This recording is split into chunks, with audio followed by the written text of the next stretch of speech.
You missed a spot. My sister's foot slammed into my knuckles, kicking the steamer out of my hand. She didn't apologize. She didn't even look down. She just smoothed her silk skirt and sighed.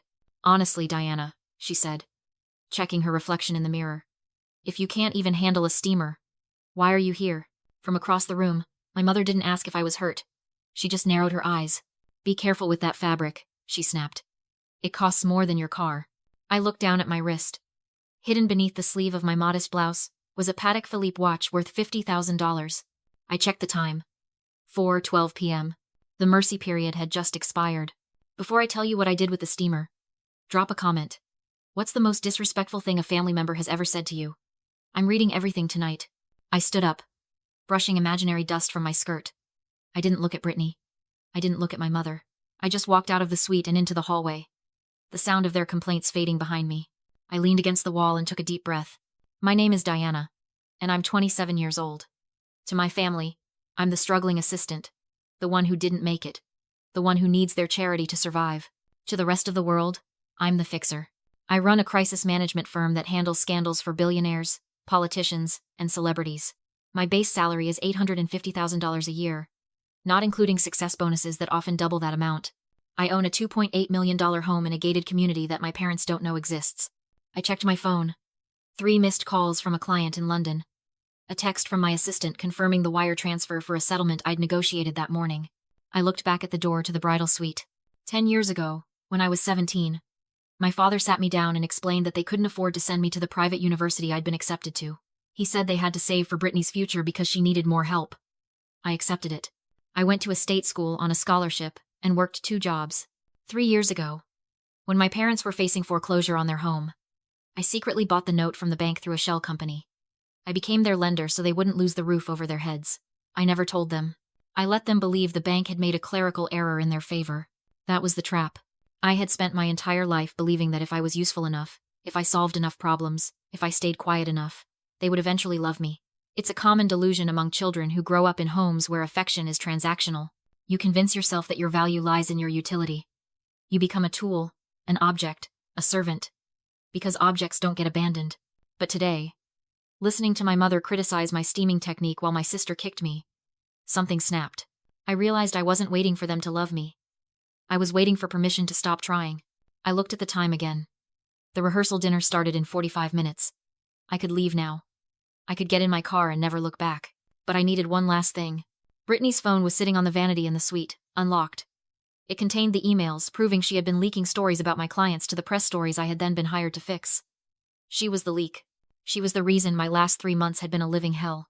I took a breath, smoothed my blouse, and walked back into the room. Sorry, I said, keeping my voice meek. I just needed some air. I'll finish the dress. My mother didn't even look up. Hurry up, Diana. We don't have all day. I knelt down, picked up the steamer, and smiled. They thought I was submitting. They didn't know I was just reloading. The yacht club dining room was a masterclass in exclusion. White linens, gold-rimmed plates, and a seating chart designed with surgical precision to put me in my place. My parents and Brittany sat at the head table, flanked by the groom's ultra-wealthy family, the Sterlings. The bridesmaids were at table 2. The groomsmen at table 3. I found my name card at table 19. It was tucked in the back corner, directly next to the swinging doors of the kitchen.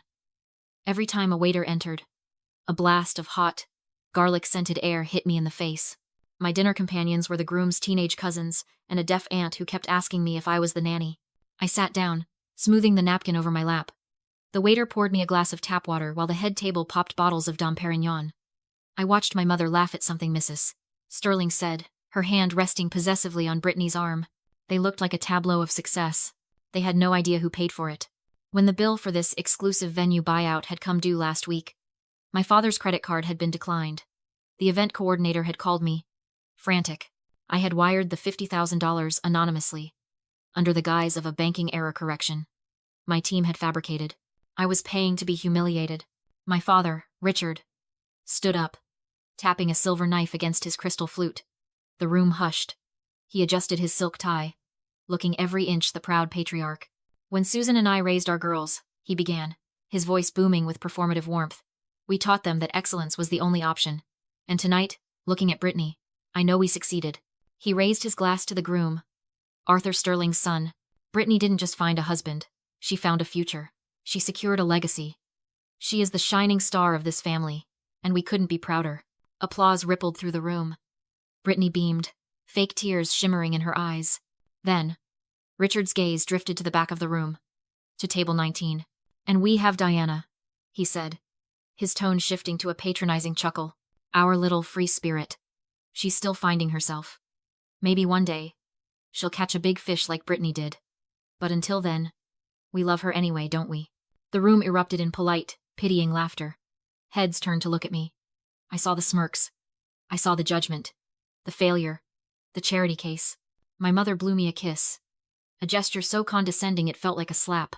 I didn't look away. I didn't smile. I didn't shrink. I picked up my phone. Under the table, I opened the secure messaging app I used with my team. I typed 3 words. Initiate phase 2. They thought this was a toast. They didn't realize it was a countdown. The double doors swung open with a force that rattled the nearest glassware. The room didn't just go quiet. It froze. Uncle Marcus stood in the archway. In a room full of rented tuxedos and off-the-rack suits, he looked like an apex predator in bespoke Italian wool. He didn't wait to be seated. He didn't check in with the hostess. He scanned the room, his eyes passing over the head table, over my father's waving hand, over my mother's hopeful smile without a flicker of recognition. He started walking. He moved with the kind of aggression that parts crowds. He walked straight past the groom's wealthy parents. He walked past the bridesmaids.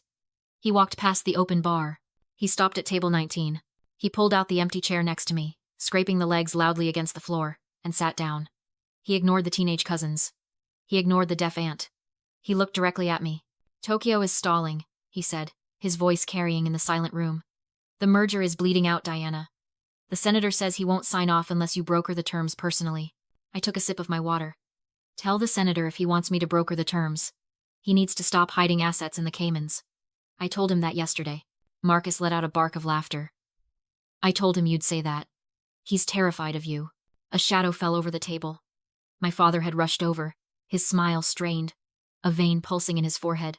"Marcus," he said, a little too loud. "You must be confused. You're at the head table with us. Come on. Don't bother Diana with business talk. You know it goes right over her head." My mother appeared beside him, nodding frantically. "Yes, Marcus. Diana is, well, she's in a transition period. Let's not bore her with things she doesn't understand." Marcus slowly turned his head. He looked at my father, then at my mother, with the kind of amusement a wolf might show a rabbit. "Bore her?" Marcus repeated. "Richard, your daughter isn't bored. She's the only person in this room who understands why your credit card was declined last week." My father's face went gray. That was a banking error. It was a liquidity crisis," Marcus corrected coldly. "And if Diana hadn't quietly wired $50,000 to the venue, we'd all be eating hot dogs in the parking lot right now." Gasps rippled through the nearby tables. Brittany stood up at the head table, her face a mask of shock. "That's a lie," my mother hissed. "Diana doesn't have that kind of money. She's an assistant." Marcus didn't argue. He didn't even look at her. He reached into his jacket pocket and pulled out a thick, black dossier. He slid it across the tablecloth to me. It hit the wood with a heavy thud. "The groom's father," Marcus said to me, ignoring my parents completely.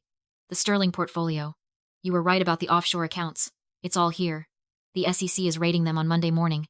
I placed my hand on the file. It felt cold. It felt heavy. It felt like a weapon. "Monday?" I asked. "Unless you stop it," Marcus said. My father looked at the file, then at me. For the first time in his life, I saw genuine fear in his eyes.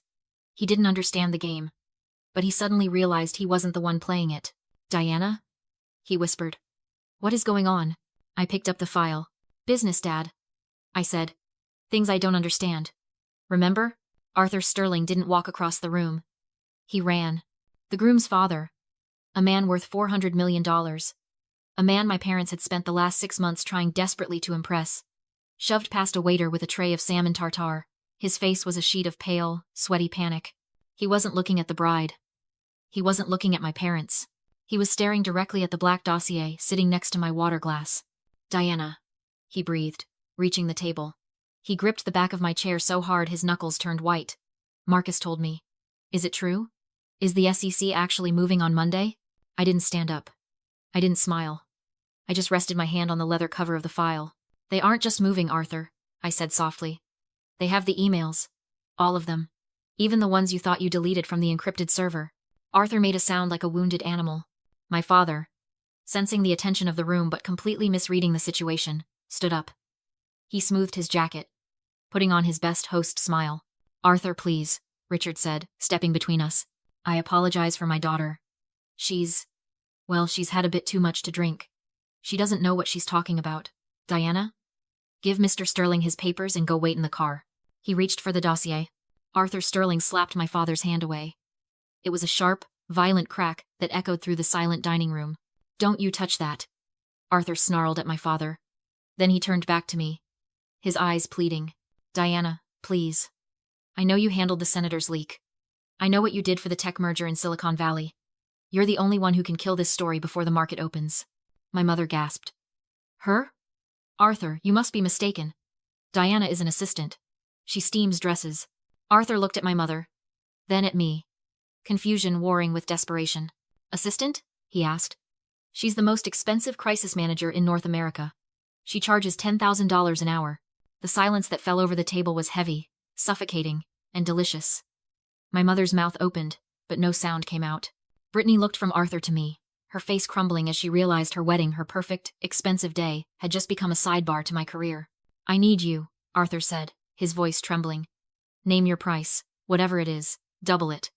Just make it go away. I picked up my glass of wine. It was a cheap house red, bitter on the tongue, but in that moment, it tasted like nectar. My rates haven't doubled, Arthur, I said, looking him dead in the eye. They've tripled. Fine, he said instantly. Tripled. Done. Just fix it. I took a slow sip.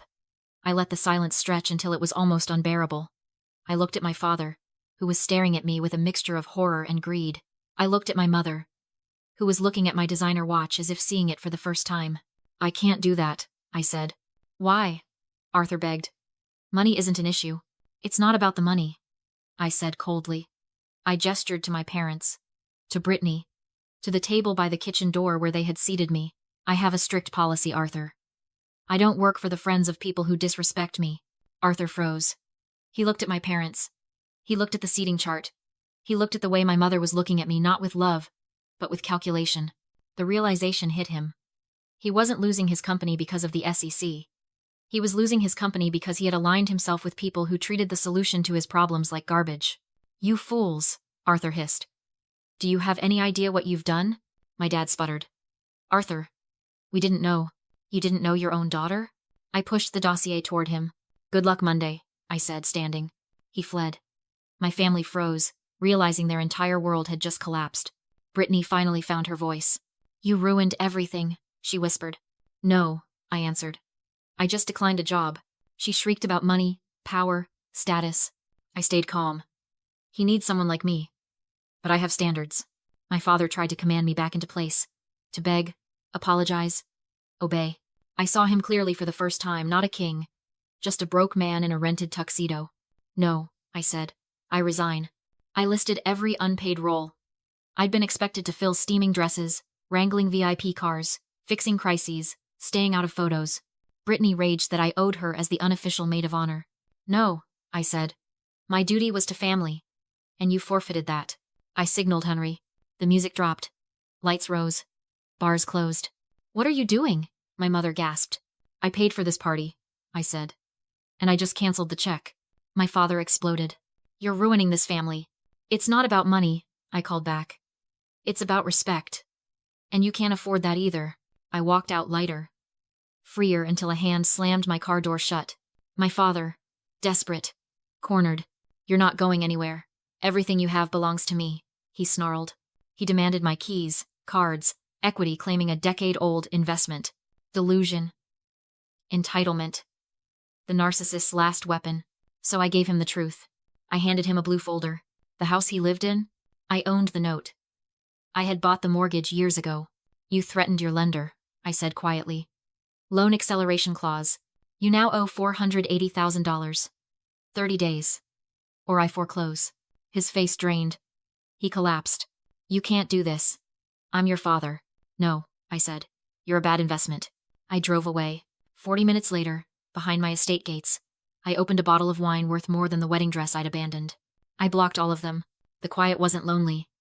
It was sovereignty. If you've ever had to buy your freedom from the people who should have protected you, tell me, what was the moment you finally walked away?